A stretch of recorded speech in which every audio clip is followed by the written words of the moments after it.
The car that really fascinates me right now is the 19 car. I believe the best car was the 5 car, Richard. If you had to just he looked pretty good. It's really hard to say because they never really run long enough for that to really develop into a race. It really wasn't that good a race. It was a decent race, I guess. Okay, I put it this way: it was interesting. Back in the day, I guess you could go watch the first 25, 30 laps, and then you could come back 25 or 30 for it to go, and those same cars would be up there racing each other. Yeah, it's not that way anymore. No, another race under our belt here, buddy. Yeah, and it's winding down, and I guess we got to congratulate Toyota. They've won as many races as you have, and you're dead in the water, and they can move on. Yeah, they finally won 200 races, man. But like you say, they're continuing. I'm history. Okay? Well, you're dead in the water, but the top 10 here, they was sick at. But they had a good day. You know what I mean? The car that really fascinates me right now is the 19 car. Yeah, I'm really surprised with that crew. He either runs first or second. You know what I mean? And even they had trouble in the pits and got screwed up a little bit, he still was able to come back and run second. But yep. Probably the 11 car was good. He was really good. He stayed right up front all day long. And, even though the 5 car took off one time, the 23 car took off, they were more consistent. Wasn't they might not have been as fast as some of those, but they were more consistent. And for some reason, their strategy was right, and that's what really bothers me now.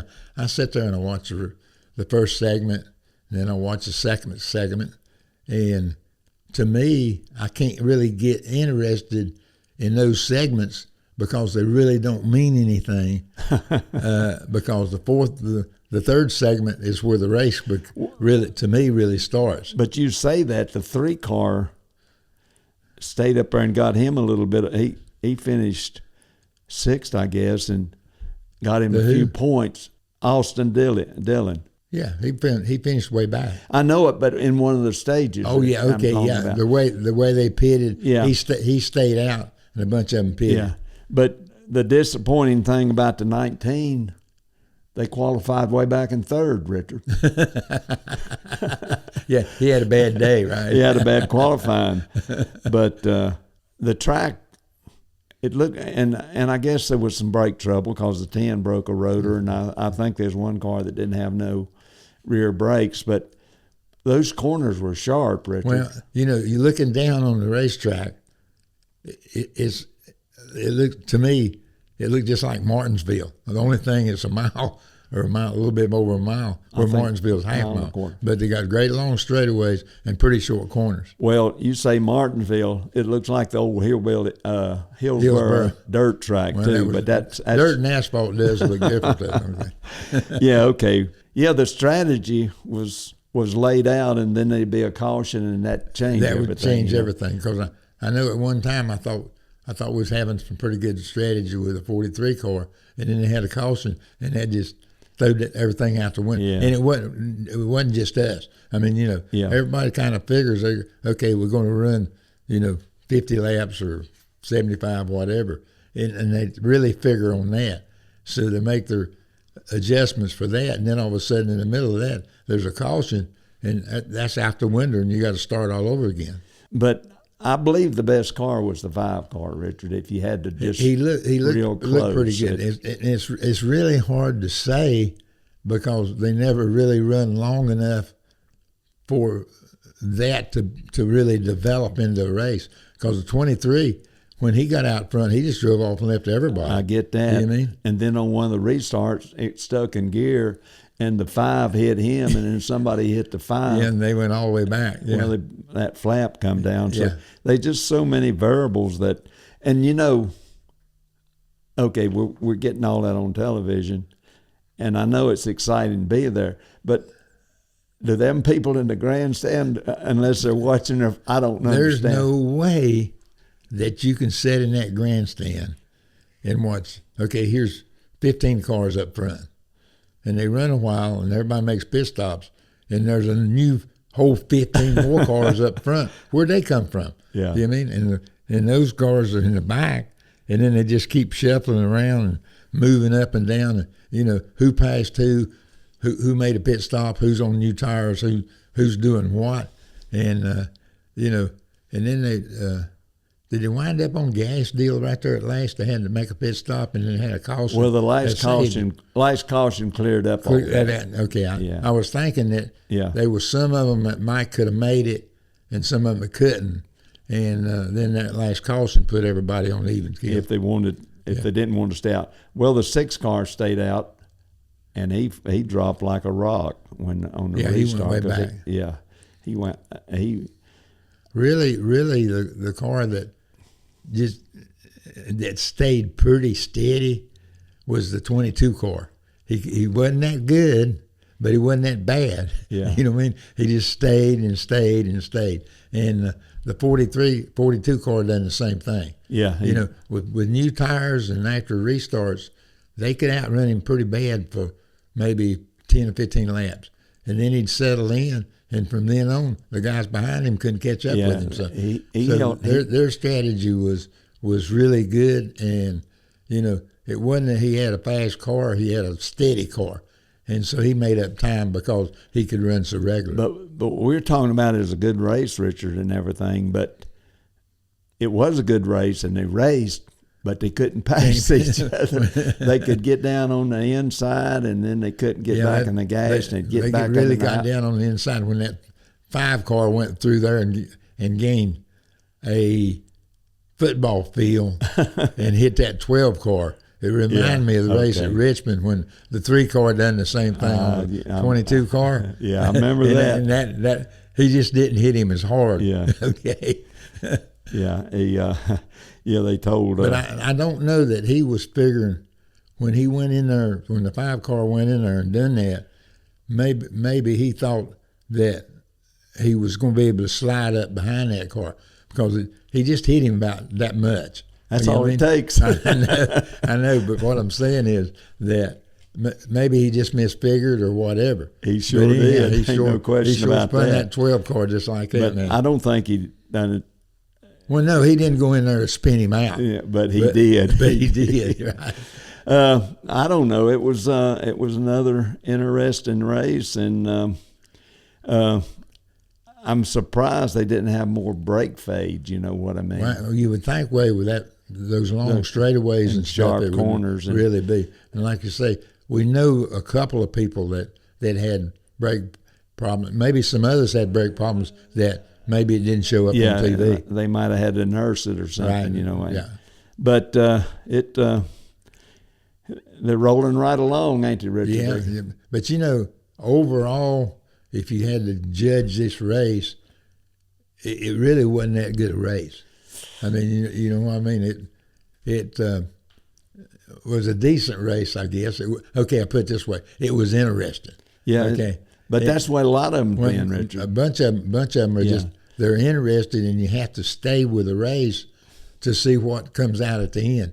I mean, used to you could kind of back in the day, I guess you could go watch the first 25 30 laps, and then you could come back 25 or 34 to go, and those same cars would be up there racing each other. Yeah, it's not that way anymore. No, because there's been a caution. Because it's caution, they have their different brakes and stuff. So it's changed the philosophy of how they race, and also the people that's coming in that's been here forever watching races, and then you got new people coming in watching. They're having to learn to watch it different than what it used to be. So to me, it's very confusing.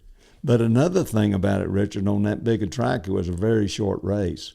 Yeah, 300 miles. They got it long. 32 seconds or something around the racetrack. So I think during the race, I believe it was down in the 34s or something. Well, they might have slowed down that but much. Anyhow, but like you say, every minute to make a lap, make 2 laps. And so it didn't take long. Here we got 29 cars finishing on the same lap, but that's pretty common too. Yeah, very very much so. And poor old 21, he just He's just eliminated himself out of the playoff Well, just about. Maybe he can win Bristol. Yeah, he's 48 points or something behind. No way he's going to make it, and he could win the race. I mean, the car and he and the crew and stuff is very capable of going and winning a race. And now where we're going, where it's a 15-second racetrack, yeah, it's the fast you meet yourself coming back, you know. So it's zip, zip, zip. But you know, we've seen it years ago when you could.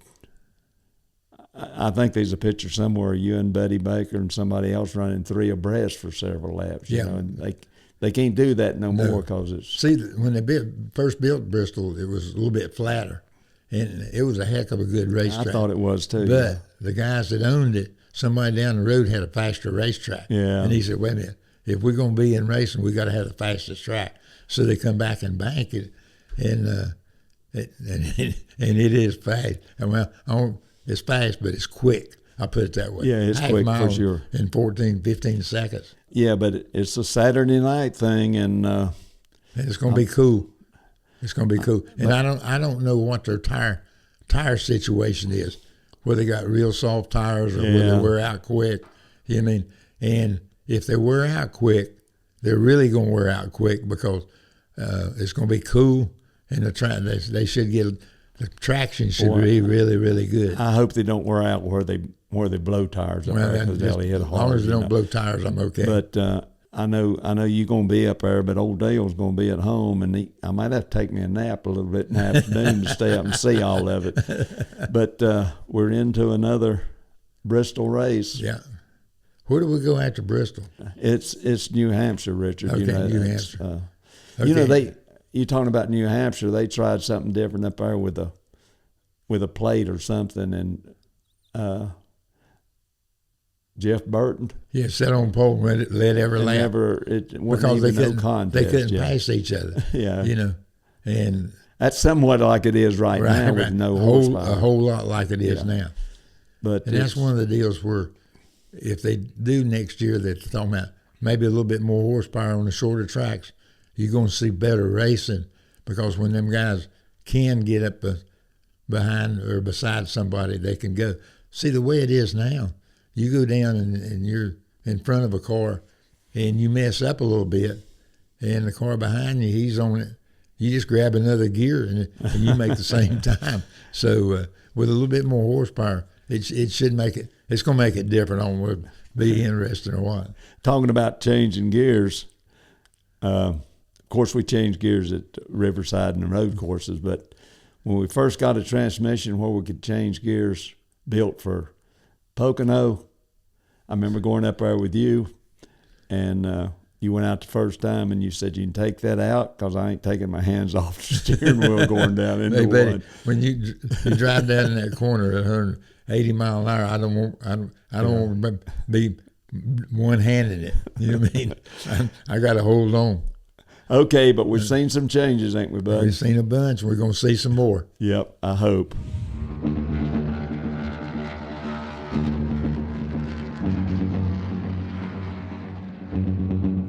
You know, I think they're getting a little bit better. We still hadn't got it everything all figured out. In other words, if you got 12 things to work on, I think we've got 9 or 10 of them figured out pretty good. Those last 2 is going to be hard to get. And there's some races coming up where we're very capable of one of our race cars winning a race. Yeah, but me and Richard see in the background a lot, and we don't understand all the setups and all the computers and everything. But they've made a lot of changes, and they've showed up in the last 10 or 12 races, I want to say that.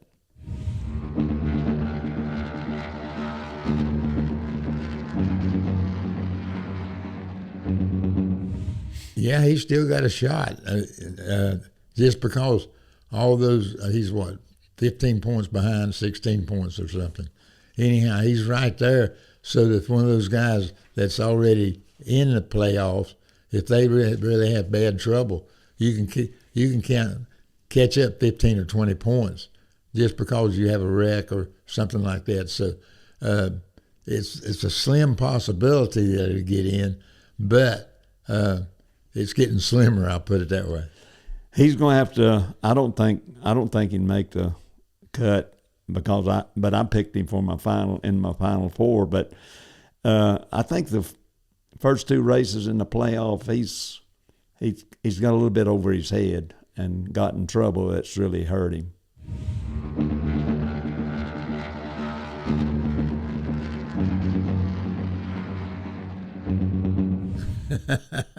You know, it's according to what circumstances. I mean, you know, if we're racing for the checker flag is one thing.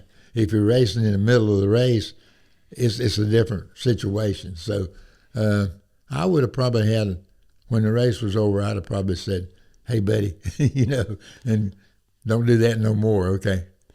I don't know about the finger in the chest, but he'd had to wait till Maurice got through with him. Richard's brother.